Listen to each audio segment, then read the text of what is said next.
வணக்கம். இன்றைக்கி நம்ம பார்க்க போகிற சமையல் அடிக்கிற வெயிலுக்கு உடம்பு நல்லா குளுக்குளுன்னு இருக்கணும்னா இந்த மாதிரி வெள்ளரிக்காய் மோர் செஞ்சு சாப்பிடுங்க. சூப்பராக இருக்கும். ரொம்ப சிம்பிள் தான். அடுப்பில் வச்சு கொதிக்க விடணும்னு அவசியம் இல்லை. ரொம்ப ஈஸியாகவே பண்ணிடலாம். வாங்க அது எப்படி செய்யலாங்கிறத பார்க்கலாம். ஒரு மிக்ஸி ஜார் எடுத்துக்கலாம். இதில் 3/4 டேபிள் ஸ்பூன் மிளகு சேர்த்துக்கலாம். 1/2 டேபிள் ஸ்பூன் சீரகம் சேர்த்துக்கலாம்.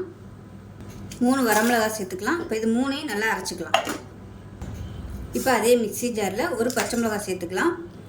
இந்த சைஸுக்கு சின்னதாக 2 துண்டு இஞ்சி, ஒரு 5 பல் பூண்டு. இப்போ இதையும் குறைன்னு அரைச்சிக்கலாம். இப்போ அதே மிக்ஸி ஜார் எடுத்துக்கலாம். 10லேருந்து 12 சின்ன வெங்காயம் சேர்த்துக்கலாம். இதையும் குறைன்னு அரைச்சிக்கலாம். இப்போ ஒரு மிக்ஸி ஜார் எடுத்துக்கலாம். மெஷரிங் கப்பில் 1/4 கப் அளவுக்கு வெள்ளரிக்காய் எடுத்திருக்கேன். வெள்ளரிக்காய் இதோட சேர்த்துக்கலாம். இது கூடவே ஒரு பச்சை மிளகாய் சேர்த்துக்கலாம் உடச்சிட்டு. இது கூடவே ஒரு 4 துண்டு இஞ்சி சின்ன சைஸாக சேர்த்துக்கோங்க. இது கூடவே கொஞ்சமாக கொத்தமல்லி இலை சேர்த்துக்கலாம்.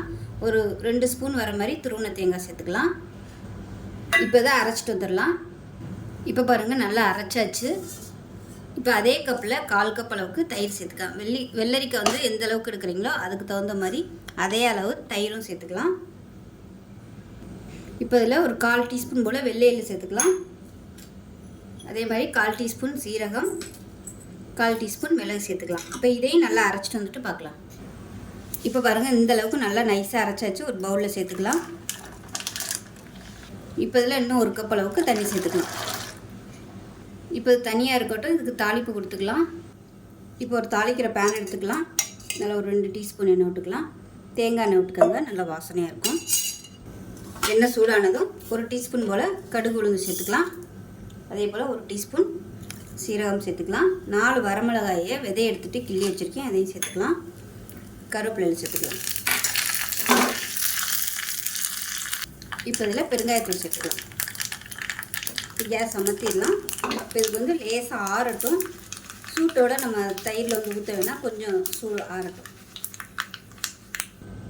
இப்போ பாருங்கள், இன்னும் கூட தண்ணி சேர்த்துக்கலாம். நல்லா திக்காக தான் இருக்குது. இன்னும் கூட தண்ணி சேர்த்துக்கலாம். ஒரு 1/2 டம்ளர் அளவுக்கு தண்ணி சேர்த்துருக்கேன்.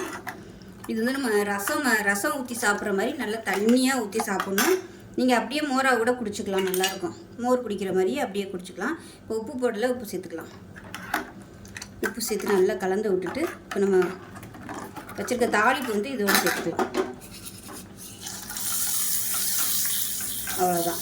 நல்லா ஆறுனதுக்கப்புறமா சேர்த்துக்கோங்க. சூப்பரான வெள்ளரிக்காய் மோர் ரெடி ஆயிடுச்சு. இது சாதத்துக்கும் நல்லாயிருக்கும். நீங்கள் குடிக்கிறதுக்கும் சூப்பராக இருக்கும் டேஸ்ட்டு. ஒரு தடவை இது மாதிரி செஞ்சு பாருங்கள். செஞ்சு பார்த்துட்டு எப்படி வந்துச்சுங்கிறத சொல்லுங்கள். வீடியோ பிடிச்சிச்சுன்னா லைக் பண்ணுங்கள், கமெண்ட் பண்ணுங்கள். சேனலை சப்ஸ்கிரைப் பண்ணுங்கள். பக்கத்தில் பெல் பட்டனையும் ப்ரெஸ் பண்ணுங்கள். நன்றி.